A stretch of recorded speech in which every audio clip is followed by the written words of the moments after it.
There we go. Hey, Sean. Hey, Alex, the singular Alex. Yeah. I'm going to see if I can hook up my Bluetooth here real quick. Take it outside.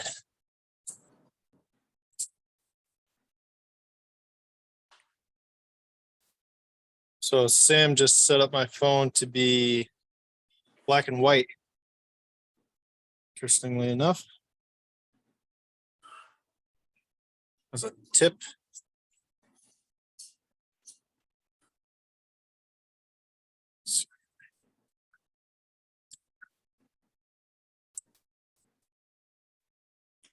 How's your guys' week?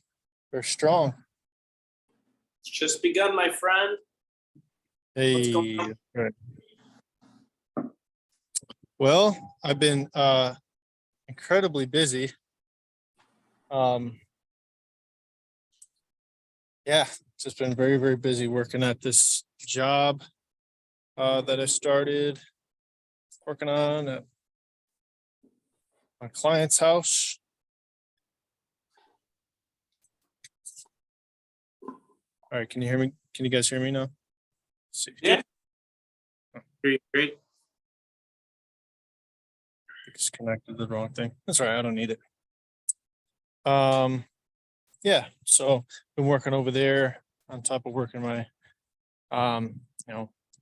7 to 3. So yeah, it's been busy, but it's been good. It's been good. Got somebody interested in buying our house, so gonna investigate that, see what happens there. So yeah. When you guys sell the house, where are you gonna go? Well, that's a good question. We're not sure yet. So obviously, it's not ideal situation, but we'll try to find some place to go where we could all be together again, and we'll try to get something where we don't have a huge payment every month. I put down a big down payment on a house and try to get a monthly payment down quite low, so we could start doing our own thing, and I could start building this business out. So that's the plan. Where we'll go, we're not exactly sure. For sure. Nice. It's good that you're being busy with the things that is creating success in your life and moving in the direction that you want to do. That's the name of the game. Oh yeah. It's a bit of a struggle bus. The trip is tight quarters, not very comfortable seats. It's a bit bumpy, but do what you got to do. It's cool. You bought the tickets anyways to enjoy the game. Make the most of it. Oh yeah, absolutely. So, guys, the last time we spoke, Alex, you mentioned that you wanted to do an introduction before I just kind of hopped on the channel, started making videos.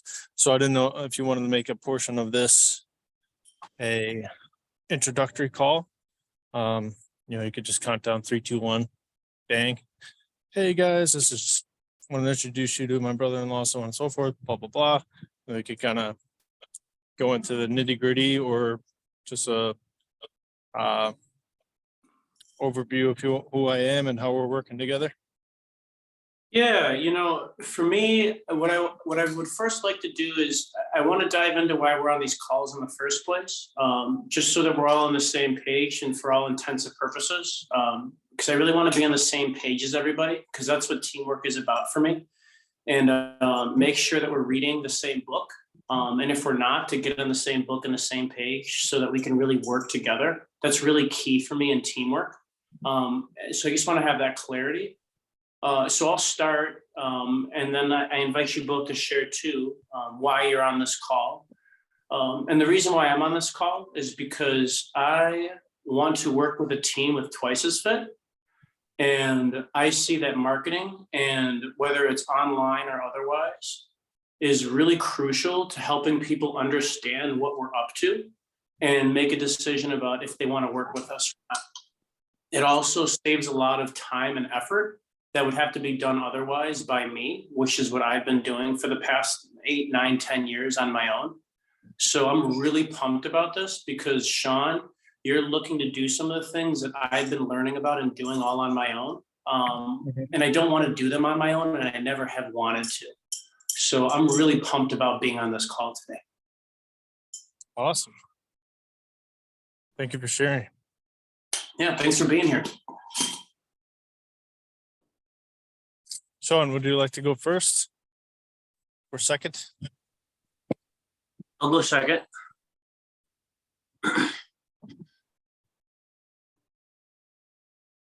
Okay. So I'm here to work on my team building and team work skills to be able to see just how well people can synergize and have over unity. So it's not this a product that's greater than the sum of its parts, right? And I couldn't think of two cooler dudes or two more exciting fellas to be embarking on this with. And I really appreciate you guys, and I wouldn't want to do it with anybody else.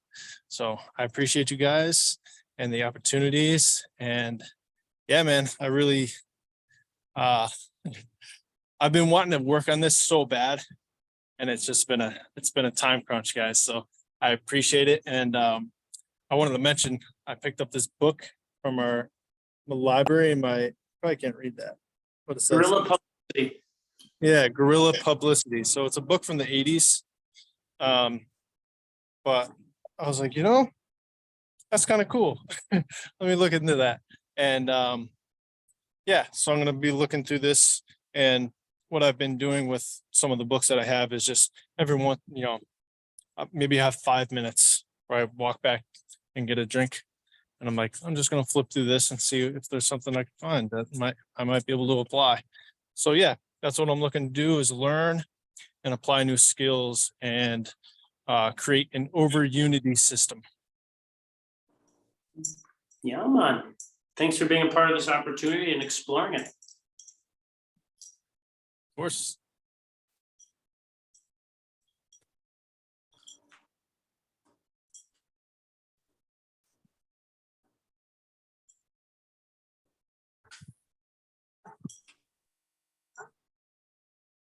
Sean, you need a minute to gather your thoughts, buddy? No, not really. I'm here because I'm interested in the friendships with two of my family members and seeing how we can spread the message or the word of Twice as Fit in a way that makes sense to us and that we can work on as a team.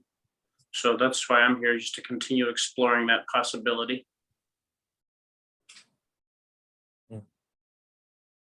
Awesome.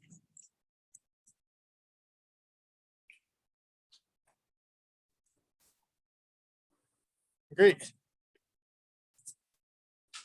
Well, Sean, I appreciate you being here. And as Sean and I have been working on Twice as Fit for the past 12 years, it's really nice to see that you're jumping on the project with us. Sean is our brother-in-law and fellow trailblazer, and would love to hear from you and make your little intro. Tell the people who you are and where you're coming from. Why are you here? So thank you, Alex, for that opportunity to introduce myself. So my name is Sean. I originally grew up in Connecticut. I spent 18 years there. I spent a stint in South Carolina for 6 years, where I met Alex and Sean Courtney's sister, half sister. And from there, we got married, moved to Indiana, where I currently reside. And wow, what a world changer that was. Quite a lot of events happened there, a lot of transformation, a lot of transmutation, whole lot of upheaval, and really course correction. So from there, I've discovered a lot of opportunity for self-growth and self-evaluation. And from there, that kind of put a passion in me to teach others a lot of the tools that I've learned for self-actualization, self-realization, and true integration into your environment, and helping people find their highest purpose. And how I define a person's highest purpose is a person's greatest capacity to provide, or where a person's greatest capacity to provide meets their environment's greatest need. So that's why I'm here. Thanks for being a part of the team. Thanks for being here. And thanks for doing the work to get here. Absolutely. My pleasure. Well, not all the time. Wasn't always my pleasure, but it's hard work. So anybody that tells you it isn't, they're fooling you. Yeah, it does take a little bit of hard work, doesn't it? Mm-hmm. Doesn't have to be hard. Not But we all make of it. it hard. Not all of it. Uncomfortable for sure. Well, what's the saying? What do they say? Is get comfortable being uncomfortable, because it's just part of it here. So then when we're comfortable with being uncomfortable, it's just part of the ride. So then we're not so attached to it emotionally. And it's just like, oh yeah, it's just part of the journey. Absolutely. Absolutely. So I recorded that, but I didn't turn the microphone on. So do you want to shoot it again? Yeah, I could shoot it again. Okay, cool. Keep it. This is good practice. This is awesome. Okay. Yeah, right.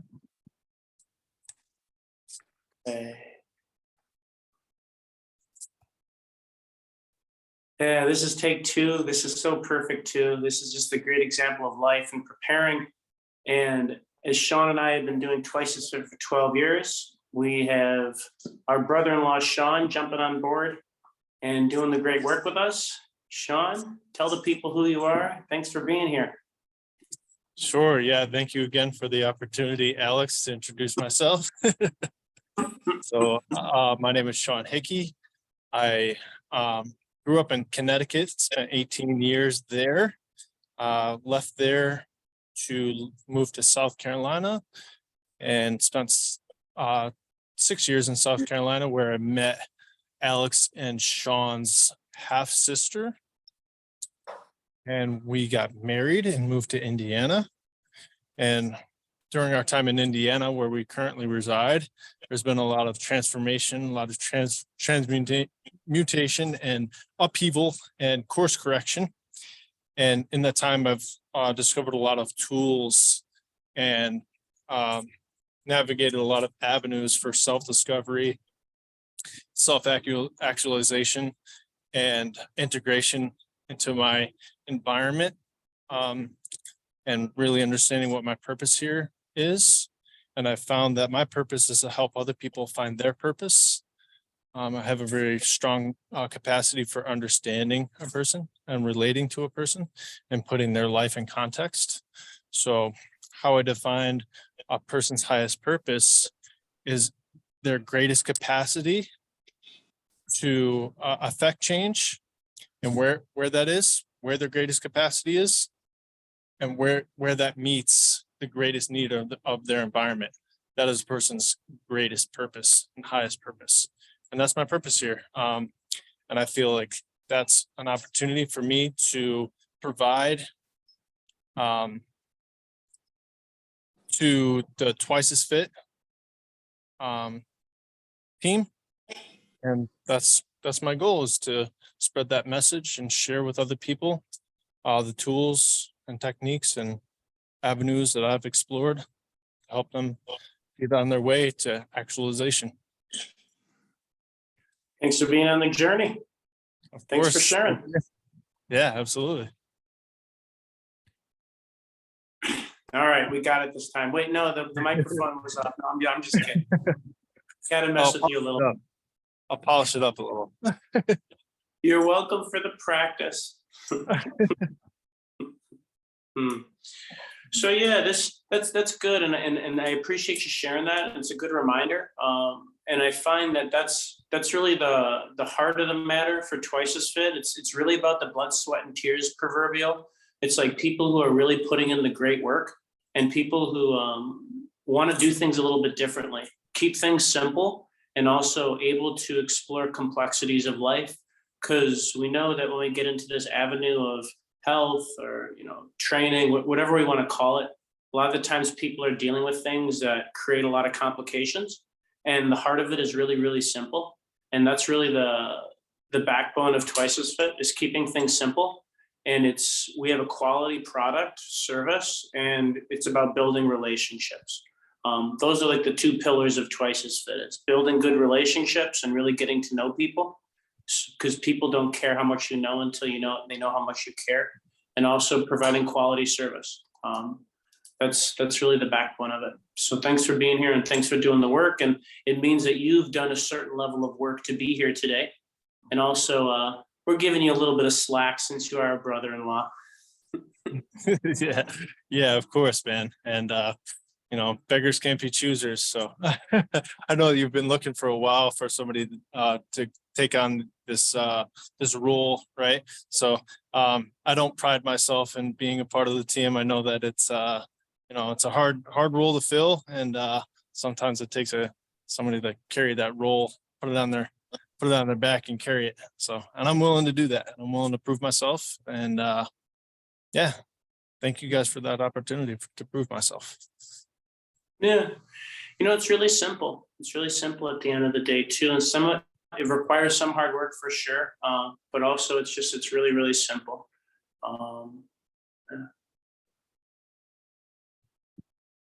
Yeah, absolutely. Absolutely. And I feel like a lot of it is just tapping into that creative side, and tapping into that, stop being so self-judgmental, and it's just like, stop being such a critic of yourself. Just put yourself out there, because there's an audience for us, right? And we just got to apply ourselves and put our best foot forward and be true. And people are going to recognize that authenticity.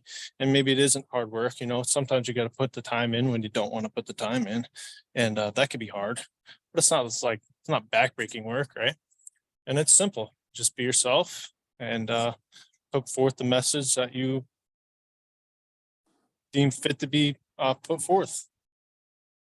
Yeah.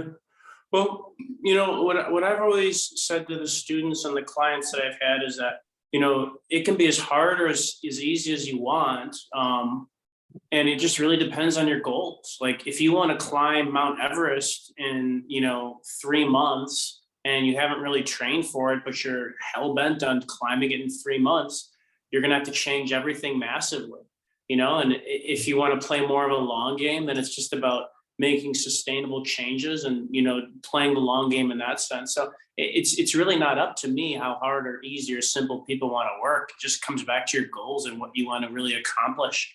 If you want to be a couch potato and you don't want to do anything with your life, and that's your life and that's really what you're committed to, like, okay, great. Like you probably don't have to prepare too hard for that or do much hard work. Like, and that's fine if that's what you really want to do. And if you want to climb Mount Everest, great. And that's what the work's all about, is helping people discover really who they are through movement. It's discovery through movement. And people can be like, well, what do I want to do here?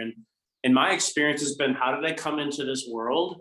What are my skills? What really am I passionate about? What do I really love to do?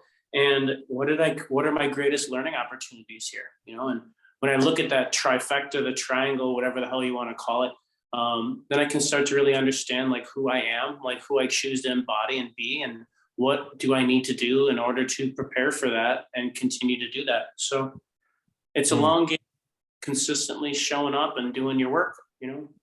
The body does like routine, even if the routine, whatever that routine might look like for people. Yeah, I have a truism that I constantly refer to, and it's not, you aren't who you say you are what you continually do. So that's what I tried to tamper myself with. It's okay. I could say I'm this, I could say I'm that. It's like, what do I consistently do? And if I'm honest with myself, that's who I am. If I continually do this, that's what I am. Right. And what I thought I was a producer when I was really a consumer. Because I was hoarding a lot of things in my mind and kind of gaining this repertoire of information and contextual, like a library, right? And I thought that was doing work, and it was in a way, but it really wasn't producing anything, right? It was kind of the investment before putting myself out there. So now, how do I become a producer? It's okay. I got to get out of my comfort zone. I got to get out of that place where I'm constantly putting things in context and gaining more information on top of more information and relating it all to itself and actually applying that to my surroundings. So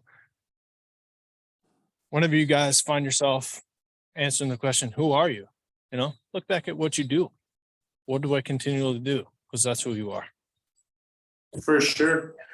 Well, and I think that she brought up a good point too. Like there's like this sense of like information overload age and like this mental masturbation. And a lot of it, what it leads to is not doing any actions. And it's what I like to call stand down operations, where it's like you learn and know everything, but you don't do anything about it. And honestly, it's just being a coward at the end of the day when I'm when I'm all fired up about it. So like for me, what training is about is giving people small doses, so to speak. And like, here's a spinal hygiene, practice that for a week. Like, you don't have to understand it all. Like, go practice it and see how it feels. And then you'll come to your own conclusion about it.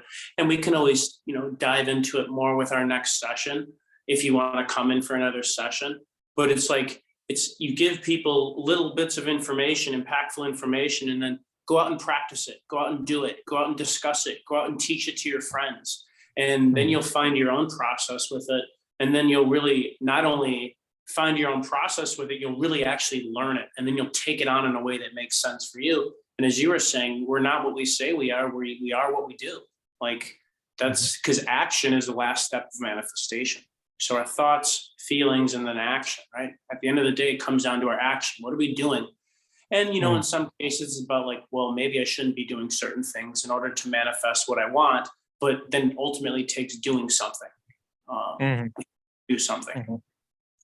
Yeah, and you touched on that previously, Alex, where what is like creating it into reality. So you mentioned handwriting. So actually physically handwriting something down, because you're taking your thoughts and you're actually putting it down on paper. And for me, that does two things. So it takes the space out from my mind where it's like, okay, I'm juggling this ball on top of the other 30 balls I'm juggling. If I write it down, and I write down 5 other ideas that are in my mind at the same time in an essay or a series of essays, now I'm only juggling so many things. And then I have that to reflect on. Secondly, it's actually manifesting something. So I actually created content, right? I created content that I could share and duplicate, right? So rather than having it in my mind, it's like telling somebody the idea, right? I could write it down and share it with other people and copy and paste without me having to be there. So it's like you're creating that idea, you're changing the collective through that. Yeah. Well, and also we each have our own unique hand signature. So it's like you put your energy signature on things. And what I assert is that humans started really writing things down because as society started to come together more and there's more people in a society, writing things down was really helpful. And it takes away from some of that mind space and it's just, bouncing around in our minds and we write it down. And then when groups come together, it's helpful to, come together and write things down so people are all on the same page, whatever you guys are doing and whatever like the collective wants to do together. That's in my experience why people did writing and hieroglyphics and any type of communication. It was necessary and required. Definitely. Sean, do you have any thoughts to share, brother? Nothing specific. I'm just enjoying listening to what you guys are sharing right now. Oh, thanks.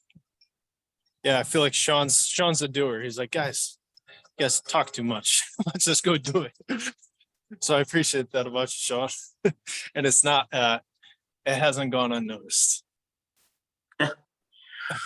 There's a time to talk and there's a time to just shut the fuck up and do stuff, whether no matter how simple it is. And we definitely live in a world that's overly complicated, but it's really simple at the end of the day at its foundation. So I'm gonna continue as long as I'm here on earth to live my life in a simple way. And complications are really at the root of why humanity is so confused and in a slight state of not remembering and stupid. It's because they're too busy stuck in their head trying to figure everything out when everything is already laid out for us.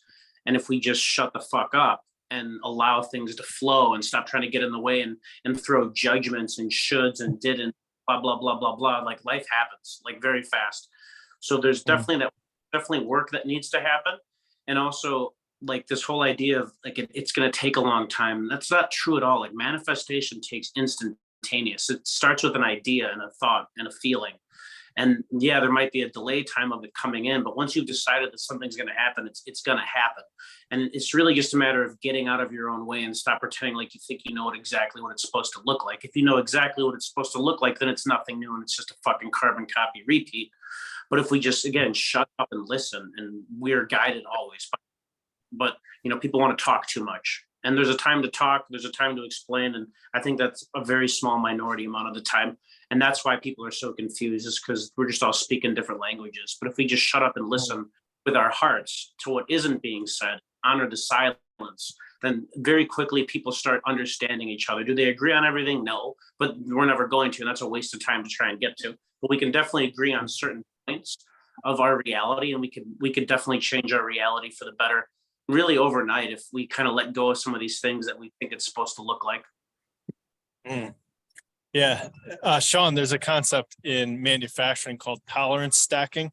So a greater mechanical product is the one that has the fewest tolerances because it's the lowest number, discrepancy in tolerances. So the tighter the tolerances, the better product you'll have in the end. It's not so sloppy. And I feel like what we have now is we have a really complicated machine, right, with very sloppy tolerances. It's like, what is the role of a government? What is the role of a oversight body? What is the role of money? What is the role of this, and so on and so forth? And it's everything's outside of its bounds of what it was originally there for. And that's why everybody's so confused. They're like, well, now we got to do this. We got to kill each other. It's like, what in the world are you guys talking about? All right, guys, take a step back. Getting lost in these concepts, you're stacking concepts here that do not need to be stacked, you know? So I wanted to hear your thoughts on that. Does that ring true for you? I'm not really a person who has that many thoughts in my head most of the time. That's kind of a waste of my time. That's not how I really operate here. So, you know, the whole thing is like you said, humans have really overly complicated everything. We need to sign for this. We need to get permission for that. We need to cross every circle and dot every I. And like, it doesn't work, guys. It just doesn't. Like, obviously there has to be a simple structure in place or else everyone would just be running around doing who knows what. But like, clearly the structure that humanity is working with right now really doesn't work very well. And it's going to take people really like just accepting that, because until we can really accept that almost collectively, nothing is really going to change. Because if we don't accept the fact that, hey, like this thing doesn't really work that well right now, and I'm not going to pretend that I know what it's going to look like otherwise, but you know, we can't make way for real change if we just continue to just do the same stupid dumb shit all the time. You know, so like we're gonna have a moment in humanity where we're gonna have to grow up and let go of some of this stuff. And I think that and I know that the people who aren't going to be able to let go of some of these concepts, they're not going to make it, because Earth is transitioning into a different level of frequency.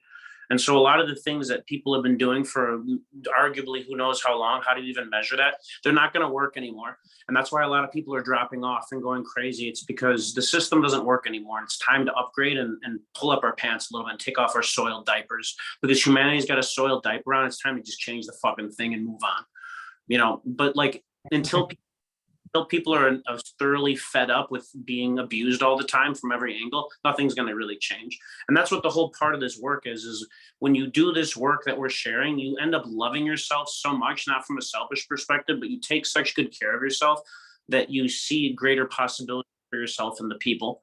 And my occurrence of humanity in general, they don't really care about themselves that much because they're too busy chasing imaginary things and not really getting to the heart of what really matters here, which is family to me, which is family, friends, community, and health and vitality.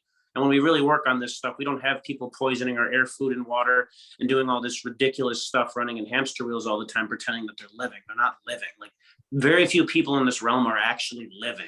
They think they're living, but then they slave all day and they live for one day that might show up, as opposed to just living now and like being trusting, loving, and generous. Then we're always taken care of. If we take care of everything around us in a loving way, the law of nature states that we have to be taken care of too, because that's the love that we're putting out.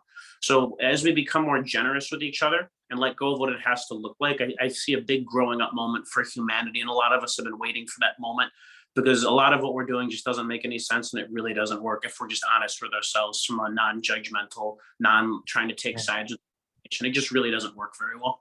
So we're really for some upgrades in different areas of our life, or humanity just isn't going to make it, and that's just pretty obvious at this point. And maybe it's not supposed to, maybe that's the lesson. Maybe we do blow up this whole realm, and as a reminder, like, yo, like that doesn't work anymore, and like maybe that's what everyone needs in order to really fucking get it. Because I don't know, it just seems like people are just kind of driving around aimless and not really understanding the whole schematics of what's actually possible here, because they're so bought into what's been told them what's possible, as opposed to just looking at it as data and realizing that there's way more available to us other than what the so-called overlords tell us is available. The scarcity model is fucking bogus, and it always has been. It doesn't work, and that's why people aren't thriving. Yeah, very sobering, Sean. Definitely put a mirror up to me there for sure.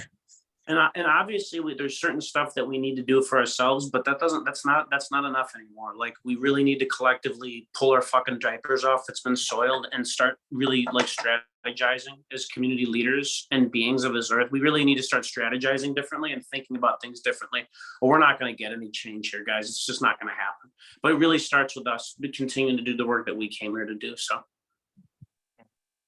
yeah, for sure. Yeah, thank you, Sean. That's definitely a sobering reminder.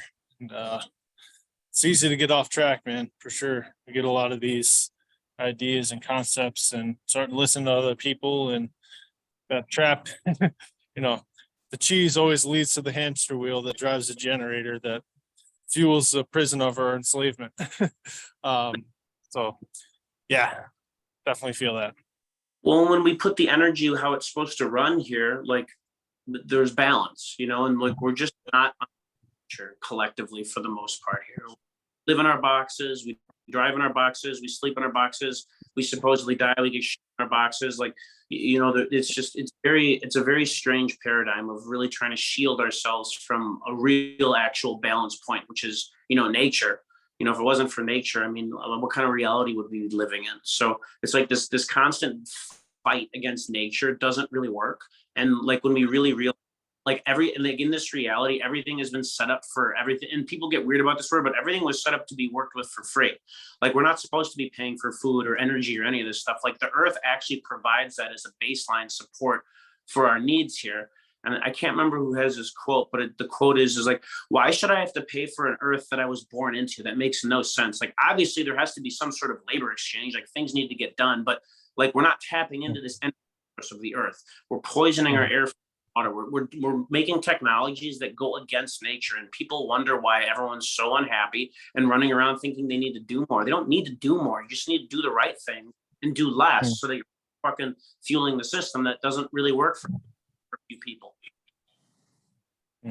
Definitely. Yeah. Thank you for sharing that, Sean. That's, oh man, so apropos. Well, and again, that's why we share this work, so that we can really work through these and this stuff inside of ourselves and know our place here. And then we can really get into our role and we can thrive, because the whole system wants us to do everything, like everything. You do this, everything, blah, blah, blah. Like, no, like, this place works best with teams, period. small, medium, and large teams that work together and everyone knows their role so they don't have to be doing a million things. And a good example is when I worked at the health facility, they're like, okay, you're a floor trainer. And that means, you just got to walk around and make sure if anyone has any questions, you can help them out. Okay. Then it turned into, oh, and now you got to do, you got to do demonstrations and you need to do chores. And now you have to do this, and now you have to do this, and now you have to do that. So it's like, okay, so like I'm supposed to do these 5 things. How am I supposed to put myself in 5 different spots? That's like literally a great metaphor for this reality. It wants you to do everything for yourself. And that's just not how things are efficient here at all. Because meanwhile, you're focusing on doing 5 things. In another sense, you could find a team where you do your 1 or 2 simple roles that you fucking are awesome at, and then everyone else does the same thing, and then we're all working on our strengths, which is really important. Exactly. Working to our weaknesses, we're gonna have to learn a bunch of stupid shit, and it's a waste of fucking time. That's just setting people up for. Not that we don't work on our failures or our weaknesses, but we need to cater to our strengths. You don't waste a bunch of fucking time doing a bunch of nonsense. It's stupid. Preach. Oh man, that's so true. That's something that that we have taken part in, some of these self-discovery tools, and to name one, human design. It's like, what is my strength? What are like my imbued strengths that I don't need to work for? They were given to me. It's like, okay, what is that? Capitalize on it. Don't work on the strengths. Something I work on is so accept your strengths and play to them. Fix your faults, but don't play to your weaknesses. So if you have a fault, like something that's like a vice, let's say, yeah, fix that, right? Because it's keeping you from your highest purpose. But don't work on your weaknesses. It's like, oh, I'm not good at this. I need to. Well, if you're not good at it, maybe that's not your purpose to do that, right? Exactly. If you're not interested in doing it, then why are you going to do it? Why? To prove somebody right? To prove somebody wrong? No, just play to your strengths, dude. Exactly. That's It's a free gift. Well, this is a free will universe, so we do come in with a book of life, but we can rewrite that in any moment. Doesn't matter what we came here to do. We can literally consciously close our eyes and say, yeah, I'm done with that bullshit. And I'm going to rewrite my Akashic record. And I'm going to rewrite my book of life right now. Some people don't come in with a book of life. Some people have an empty book. So everything they do is exactly what they were supposed to do. So we really need to get into our book of life and what our purpose is. And if it really rings with us, but like a lot of the times it's going to fade out because it's like we as like everlasting consciousness get bored with shit because it's like, okay, that was fun. Like, do I really want to do this for the rest of eternity or do I want to move on to something else? So, when we figure out our book of life, we're writing it in real time if we want to rewrite it and not do the things that we supposedly made ourselves to come and do. So our highest purpose is really our choosing. It's not outside of us. God isn't going to come down and fucking tell us, hey, this is your purpose. Like, no, like you choose your purpose and you can change it at any time as long as it's resonant with your heart, in my opinion. That's why a lot of times people have these midlife crises or they constantly do different things. It's because they're writing their book of life in real time and they're not like beholden to, oh, I have to get this done or else I'm not complete. Like, that's stupid. Like, you're never going to do everything here. That's not the point of it. It's just implementing your own life, whatever that might look like for you. Yeah. Yeah, I feel like this is such a good opportunity. And I thank you guys again, having me, giving me this opportunity where I've been struggling with that and like, tackling everything. It's like, let me get on the same page with some people that have the same, mindset. And that's what you guys have offered me, where I've been wanting to, implement change and be a force for change. And I feel like, so I can't do it. It's like the old man yelling at the clouds. It's like, all right, how do we actually implement change? And you guys all have that same mindset. It's like, you can do it, but you've got to be able to clear your plate of all the other bullshit, and what you talked about, Sean, and paying for the energy, paying for the food, paying for this. It's like, okay, how can we tackle those things, get closer to nature in turn, and also get our exercise in turn? And then, hey, all of a sudden we have so much more free energy in us. Free energy is pretty simple. If we're growing food, and we're not buying food at the grocery store, then going to the gym and then going to the tanning salon, We just tackled all those things all together in one step, gardening. Right. Mhm. And then guess what? Now we're just tapped into the life force of the earth, and that's free energy for us. We got time. Time is the most valuable resource.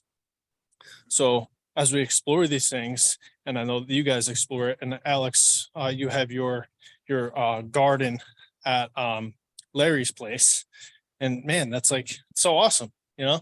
And how do we really say no to the systems that are in place that are kind of forced upon us, and tap into these regenerative and wholesome and nature affirming practices?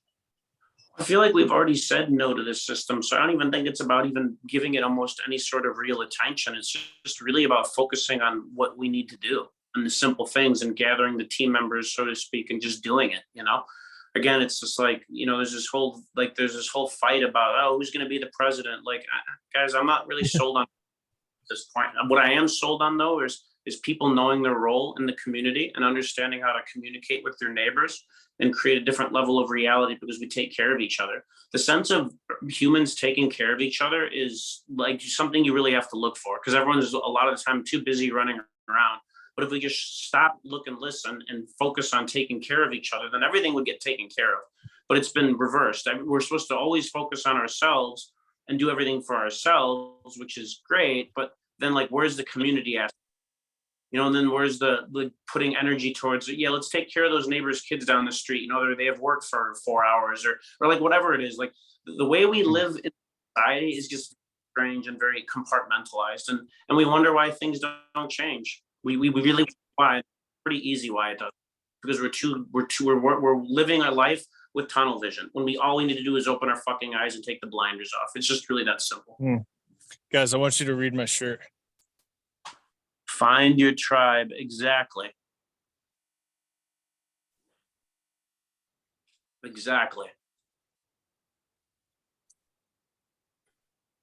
There may be a time when where like the power goes out and we really do have to find our tribe, and humans are kind of shuffling around trying to figure out what's going on, and then we just start making life again.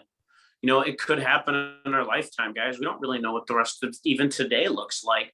So it's like if we have good communication skills and love in our heart and generosity and like really a true caring for people, I feel like no matter what else happens, we're in a pretty good position for whatever happens. And like dovetailing it back to our work, like that's why again we're sharing this really simple work to remind people that you need to take care of yourself if you expect to feel good. Because if we don't take care of ourselves, you should just literally expect feeling good just to be thrown out the window. Like don't expect to feel good. You're going to hurt. There's going to be issues, and it's going to be a pain in the ass. But if we can just take care of ourselves, we should expect an outcome of, oh, I feel pretty good. And if something does show up, well, then I'm going to move through it pretty fast because my body's, my mind, and my emotions and my spirit are resilient, and they can move through these challenges as opposed to being decimated by a cold. Right. Yeah. Yeah, for sure, man, for sure. And, bring it back to what you guys have both said, and Alex, that you constantly harp upon. It's like, it's the fundamentals, a gymnast doesn't become like a fantastic world-class Olympian at age 3. You got to learn the fundamentals. And then even when you look at the Olympians, it's still stacking fundamentals, clean fundamentals, and just applying them on top of each other, right? You're not really learning anything new. You're just adding more fundamentals on top of each other. And that's really all we got to do here. Mm-hmm. That's what mastering is. That's mastery. Well, complexity is layered simplicity. And that's really what the expert moves are. It's just layered simplicity. And that's really what movement and training is all about, is carving out time for your day to prepare for the life that you want to live and you choose to live. And part of that is when you do prepare, you do the quote unquote hard work, and you face yourself and you look at the mind, body, spirit, emotions, you look at all of it, and you get to choose what you want to do for the day. And, let's let everyone's hardest work of the day be training ourselves as opposed to murdering children and dropping bombs and stealing money from our friends and manipulating people. Like, why don't we at least make the hard work be, hey, let's focus on building our self-mastery through our training so that we know who we really are. And then when we are, subjected to difficulties and trivialities in life, we're prepared for it and it doesn't really affect us. So I would say in the grand scheme of things, what, training is all about is self-mastery into the path of, an alignment with natural law. It's internal monarchy and external anarchy. There's only one master. There's no external masters. It's you being a master of your own domain, so to speak. And it doesn't matter what's going on outside of you because you're in alignment with the way things really are here. And that's who you answer to. You don't answer to these talking heads. You answer to what's real here. And when you're aligned to that, you have self-mastery and then you're unshakable. And it doesn't matter if World War 17 is going on or if it's a calm day out or if there's a storm or it's sunny, it doesn't really matter because you're prepared. It's just that simple. Yeah. Thanks again for that mirror, Alex, and sobering reminders. I definitely feel that grind going on right now, where it's just like, where did the hours go? It's like, well, wake up isn't 5 o'clock or 5 hours. So it's like, oh man, that sucks. Just gonna work myself to death. So yeah, definitely sobering.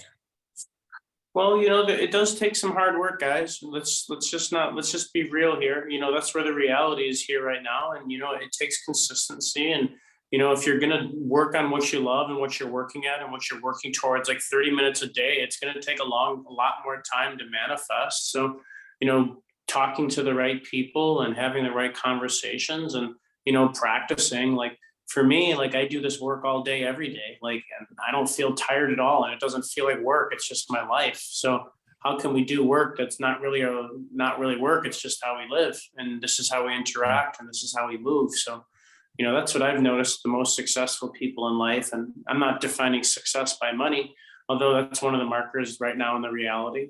Having enough of that and being able to give back and not have to struggle.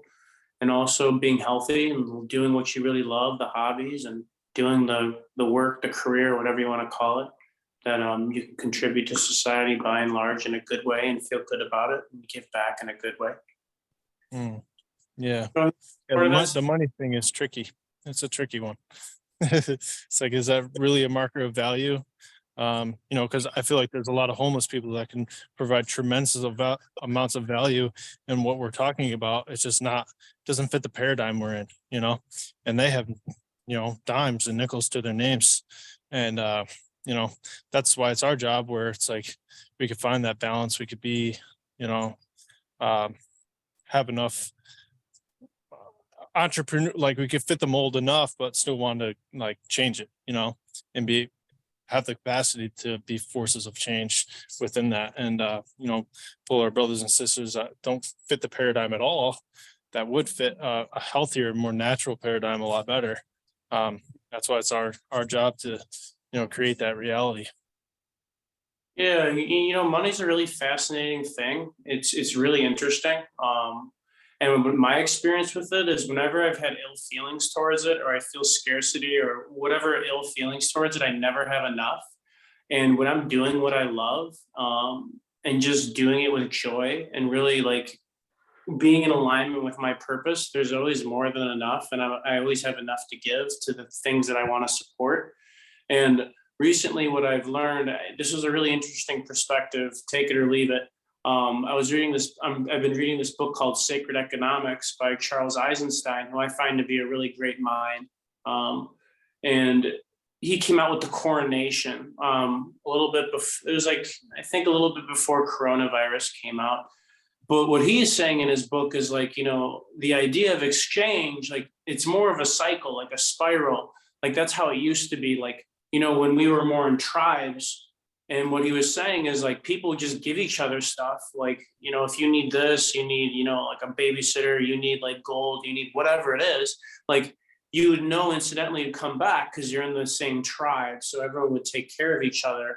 And what he was saying based on his research, again, take it or leave it. There's a million perspectives, but this seems to make sense to me. It's like money came about when like the world started becoming more globalized and people started connecting with different people. And then it took away some of the sacredness of the gift giving, and it didn't have as much of a name or a face or a value. Like I'm giving Sean this jar because I made these from scratch, and like this is like my craft, and I'm giving this to you as a gift because it has value. So people started using money because of that. Like, and then what he was saying too is like, you know, people want to get rid of money right now, but like, would that be just, and what he was like saying, which I thought was brilliant, if you really think about this reality and feel into the reality. And it's not just about our heart, guys, it's about our thoughts too. It's about all of it. Because when we're really in our heart, we actually have sound thoughts. They're all connected. That's my experience and my knowing. But what he was saying is like, we can't throw away money. We just can't get rid of it and like tomorrow it all just disappears. And like what he was saying is like it's swinging from one extreme to the next. So he's like, what I assert is that we don't get rid of anything that we're doing, and it's just more of our attitude around it and create more sacredness, because scarcity is just an illusion. And if we bring back sacredness to money, then people will really recognize what's really important, and we'll decide if money is going to stay or not. It's not going to be this make or break thing. And I feel like that aligns more with my attitude and my journey, is just picking up everything where it is and honoring it and acknowledging it, so that you don't step on anybody's toes. Rather, you're working with it in a sacred way, and then acknowledging where people are at. And then you can really move into a space of like, look, like there's an abundance of everything, and like there's a better way to do things. And like, do we really need money to make or break lives? Like, and the answer is no, we don't. But it never comes from disregarding something and throwing it out. That's what caused a lot of hard feelings and a lot of mental illness. How can we just pick it all up right now and then change it? As Sean was saying earlier, is acknowledging things, so then we can really change things like that. It doesn't take a lot. It just takes acknowledgement and looking at where we're at. And then we can just like, oh, this is what the puzzle pieces or the board looks like, or the puzzle looks like, you know, like this is what it looks like. What do we want to do with it? Then we really have perspective. And again, that's just my knowing and my experience. Yeah. Guys, I want to let you know my phone is at 2%. So I'm gonna go ahead and hop off now before I get cut off abruptly. I'm going to sell you my jar. I'm going to give it to you because I didn't make it, but I did put this cool rubber band in it. So it's like this really cool makeshift thingy about. All right. All right, guys. Thank you so much. Alex, feel free to, clip that portion of the interview and post it. So Have a great rest of Gotta your go. day, guys. all right, you too. Love you guys. Love you Love too. you. Bye.